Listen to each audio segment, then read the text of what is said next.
I got a Patreon request from the Ocean Hunter to review the World War II movie Tora. Released in 1970, this was actually quite an ambitious movie for 20th Century Fox, as it was decided to make it a co-production between the United States and Japan. The film was the brainchild of Darryl Zanuck, one of the founders of 20th Century Fox, who also ran the studio for several years. He came up with the concept for Tora when he was no longer in charge of Fox, and already experienced success as an independent film producer with another World War II picture, The Longest Day. The idea was that the sequences from the American side would be directed by Richard Fleischer, who previously made 20,000 Leagues Under the Sea, Fantastic Voyage, and Dr. Dolittle.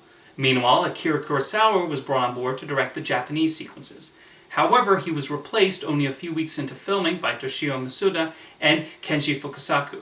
Interestingly enough, Tora was one of 3 war movies Fox had in production around the same time, and all released in 1970. They also had Patton and Robert Altman's Korean War comedy MASH. Altman even said that part of the reason he was basically allowed to do what he wanted on MASH was because the studio heads were a lot more preoccupied with their 2 big war movies, and thus did not pay attention to his much lower budget comedy. Zanuck wanted to make a realistic and accurate portrayal of the attack on Pearl Harbor, and the reason he wanted American and Japanese directors to collaborate on the movie was to show their different points of view. So with that brief history on the movie's production out of the way, what do I think of the film itself? Well, while it has its moments, and it's certainly a well-mounted production, I find Tora to be largely dry in its presentation. This mostly comes from the American sequences, which show every small step as we watch the meetings between the various participants. The movie employed a number of recognizable actors for these scenes, as to be expected, so we get appearances from the likes of Joseph Cotten, Martin Balsam, James Whitmore, Jason Robards, and George McReady, and they all give solid performances. However, under Fleischer's direction, the scenes together just don't provide much excitement, and the dialogue is rather flat. There are quite a number of scenes of papers being passed through hallways, and conversations that should be interesting, but disappointingly aren't. Watching those scenes feels like reading a history textbook. In fact, I can even imagine this movie being shown in a history class studying World War II. It's educational, and it's good to know about the lead-up to what happened at Pearl Harbor, but Fleischer does not present it in a way that makes for compelling cinema.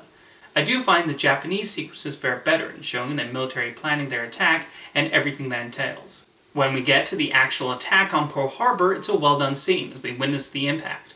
Tora won the Oscar for Best Special Effects, and it's easy to see why, as the flying sequences are impressively put together. The movie even beat Patton for that award, funnily enough. There's a reason why later productions, set during World War II, have reused footage from this movie. I otherwise just found the film a bit of a slog to get through.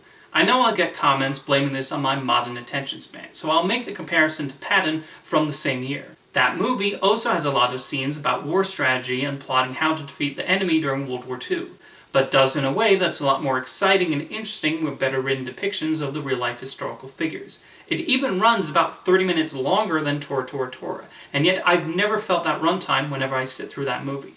I think it's important when making a historical film to not just be accurate and respectful towards the real event. You also have to write strong dialogue and portray the people on screen in a way that we can become interested in following them on their journey.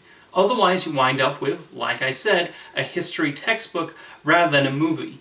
If you were to ask me what I think is the best movie involving the attack on Pearl Harbor, my answer would actually be 1953's From Here to Eternity, directed by Fred Zinman. Anyway, maybe you disagree with me on Tora. Let me know your own thoughts on the film in the comments, and thank you for the request, Ocean Hunter.